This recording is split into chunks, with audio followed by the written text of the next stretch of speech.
Bonjour à toutes, bonjour à tous. Nous sommes très heureux de vous retrouver sur le plateau de Sagesse bouddhiste en ce temps de l'Avent pour célébrer à notre façon les prochaines fêtes de Noël.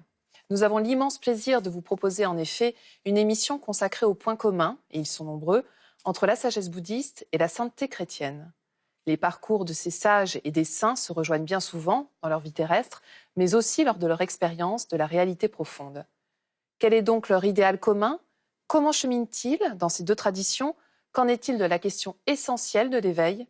Autant de questions que je vous propose d'explorer sans plus attendre avec notre invitée, Lama Choki. Lama Choki, bonjour. Bonjour. Alors, je rappelle que vous étudiez et pratiquez le bouddhisme tibétain depuis 40 ans maintenant. Vous êtes également l'interprète de grands maîtres et vous dirigez les éditions Claire Lumière où vous avez publié Sagesse bouddhiste et Sainteté chrétienne. Alors, Lama Choki, en ces temps de l'Avent, effectivement, peut-être que la première question qu'on pourrait se poser, c'est finalement, est-ce que le premier point commun entre le bodhisattva et le saint chrétien n'est pas la même quête de l'idéal? Si on s'en tient aux mots, on a l'impression que c'est très différent. Mais après, si on regarde un petit peu derrière les mots, on retrouve quelque chose de très semblable.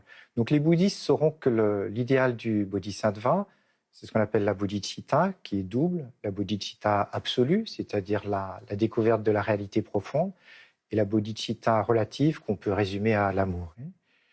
Et l'idéal du saint chrétien, c'est de mettre en pratique les deux commandements que reprend le Christ de l'Ancien Testament. Le premier étant « Tu aimeras le Seigneur ton Dieu de tout ton cœur, de toute ton âme, de tout ton esprit et de toutes tes forces. » Le deuxième étant très connu « Tu aimeras ton prochain comme toi-même. » Donc tu aimeras ton prochain comme toi-même, c'est très facile, on retrouve la bodhicitta relative, l'amour pour les autres. Mais le premier, on a l'impression que c'est différent parce que le bodhisattva, le bouddhiste, parle de connaissance de l'absolu et le chrétien parle d'amour de Dieu. Mais je crois que si on regarde un petit peu derrière les mots, après, d'abord, chacun a sa définition de Dieu, mais bon, Dieu, ça ressemble beaucoup à l'absolu, j'ai l'impression. Et une chose qui est très évidente quand on lit les textes des mystiques chrétiens, c'est que quand un bouddhiste parle de connaissance, un mystique parle d'amour. Mais cet amour, je pense, rejoint la connaissance dans la mesure où cet amour arrive à l'union avec Dieu. L'union avec Dieu, c'est la connaissance la plus intime. Ça revient au même. Donc, on a ce double idéal, la recherche de l'absolu, l'amour pour tous les êtres. C'est le même pour le bodhisattva et pour le saint. Alors, est-ce que le deuxième point commun, ce ne serait pas aussi le détachement complet?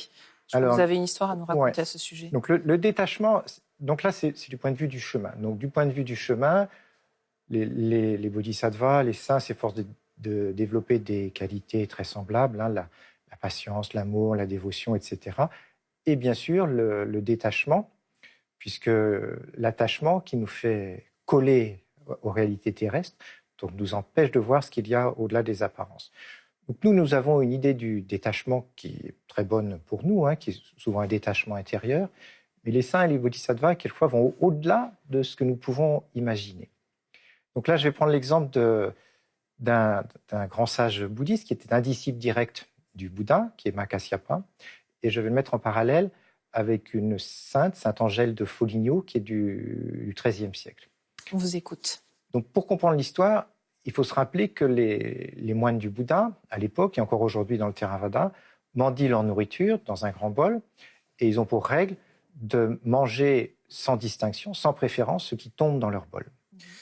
Donc voilà ce qui est arrivé un jour à Mahakasyapa et qu'il raconte sous la forme d'un poème. Étant descendu de ma demeure des montagnes, je suis entré dans la ville demander l'aumône. Avec respect, j'allais vers un homme, un lépreux, qui prenait son repas. De sa main rongée par la maladie, il m'offrit une part de nourriture. Comme il déposait cette part dans mon bol, un doigt se brisa et tomba. Je m'assis au pied d'un mur et dégustais ce qu'il m'avait donné, tandis que je mangeais, et lorsque j'eus terminé, je n'éprouvais pas le moindre dégoût.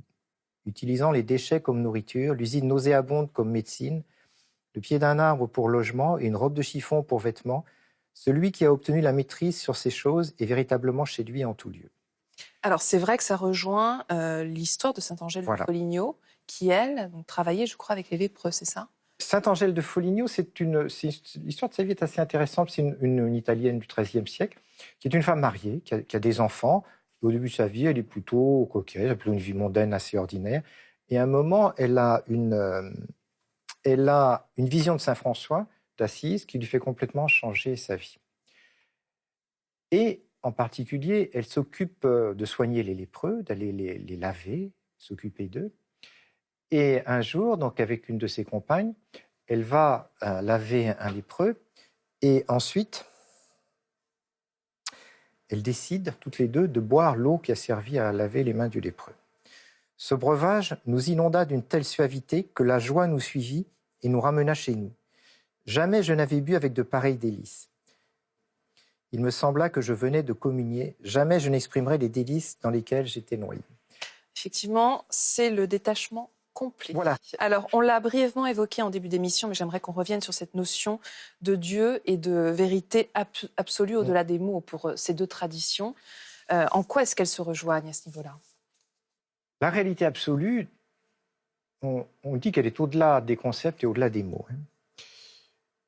Et c'est là où toutes les traditions entrent dans la difficulté, parce que tout le monde veut mettre dans les concepts et dans les mots ce qui est au-delà des concepts et au-delà des mots.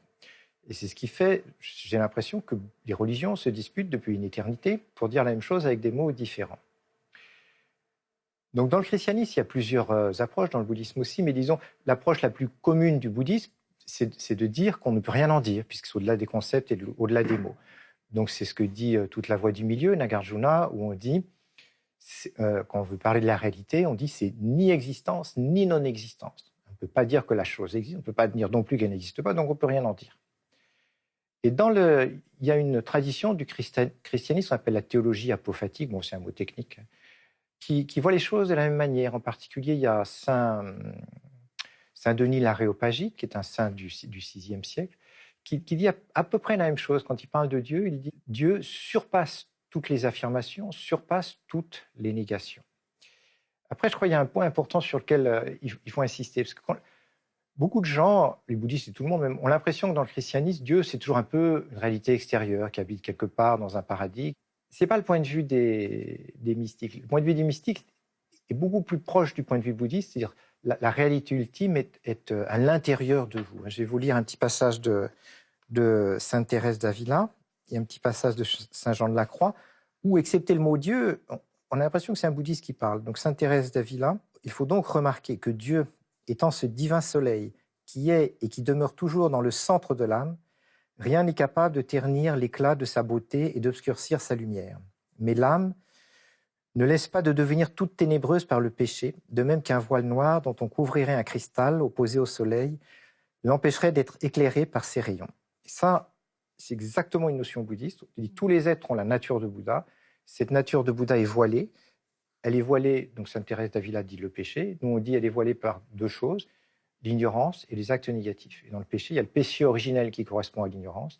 Il y a ce qu'on appelle les péchés effectifs qui correspondent aux actes négatifs. C'est très, très, très, très proche. Et que nous dit Saint Jean de la Croix? Alors, Saint Jean de la Croix nous dit « Chose très consolante et bien propre à vous réjouir, votre bien-aimé ». Bon, votre bien-aimé, ici, ça veut dire Dieu. « Votre trésor, votre unique espérance est si près de vous qu'il habite en vous-même et, à vrai dire, vous ne pouvez pas être sans lui. » On voit bien, Dieu, ce n'est pas une réalité extérieure pour les mystiques. Alors, pour revenir à une période plus contemporaine et à notre cheminement à tous dans ces deux mondes spirituels, il y a différentes étapes dans chacune des deux traditions. Ouais. Est-ce que vous pourriez nous les rappeler? Donc, en résumé, dans le bouddhisme, il y a ce qu'on appelle les 10 terres de Bodhisattva. Les 10 terres de Bodhisattva, c'est à partir du moment où on a atteint la libération, le développement de la libération jusqu'à l'éveil. Et après, il y a une autre classification qu'on appelle les 5 chemins. Les 5 chemins, ça nous concerne davantage, c'est à partir de l'état d'être ordinaire jusqu'à l'éveil. Donc les 5 chemins, le premier on appelle le chemin de l'accumulation, c'est-à-dire le travail du disciple, c'est principalement d'accumuler du mérite en faisant des œuvres de générosité, de dévotion, etc. Et de purification. On a le chemin de la jonction.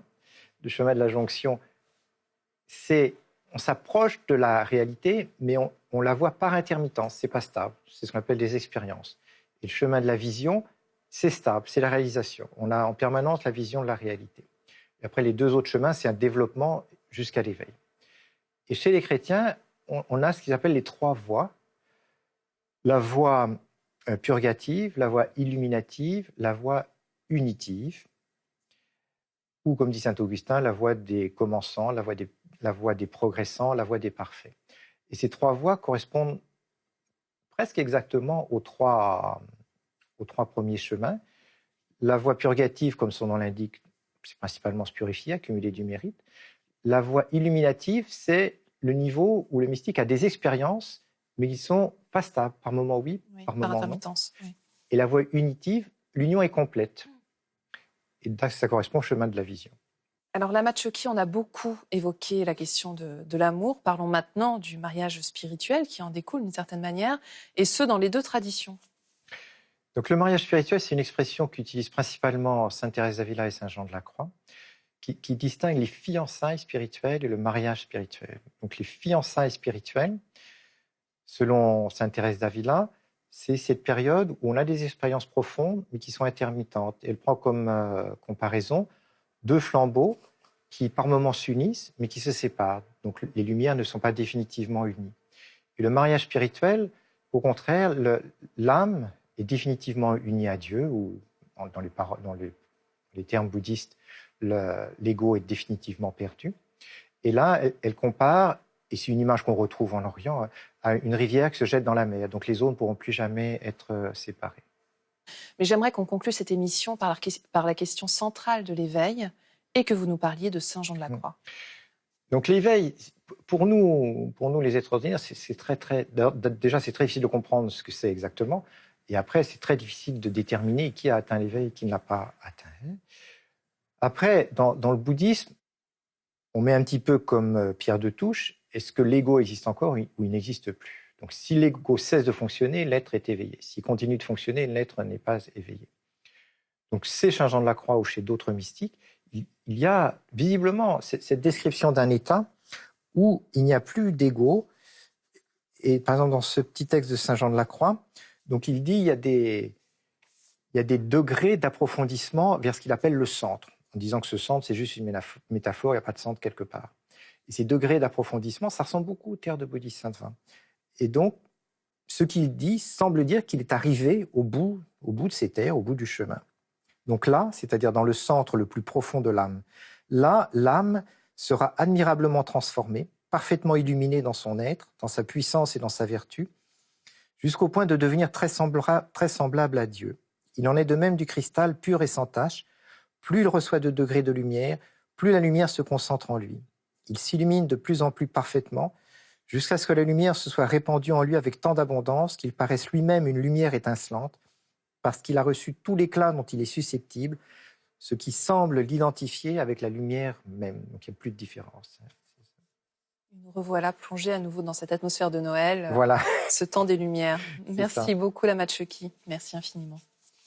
Avant de nous quitter, voici quelques pistes de lecture, toutes publiées chez Claire Lumière, dans la collection Un clair rayon de lumière, avec tout d'abord le livre de notre invité, Lama Choki, sur lequel nous nous sommes basés pour préparer cette émission, Sagesse bouddhiste et sainteté chrétienne.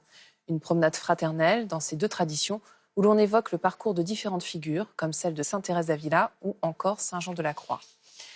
Ainsi que le paradis de béatitude et autres paradis du bouddhisme, une exploration de la notion de paradis, propre au grand véhicule, la méditation spirituelle, une présentation de la méditation profonde, les contes de vie passée du Bouddha, 20 contes traditionnels qui racontent, comme son titre l'indique, les jataka, les vies passées du Bouddha, ainsi que le maître spirituel, guide vers la libération. C'est la fin de cette émission. Vous pouvez la revoir pendant 1 mois sur France TV. Nous vous souhaitons à tous de très, très belles fêtes de Noël.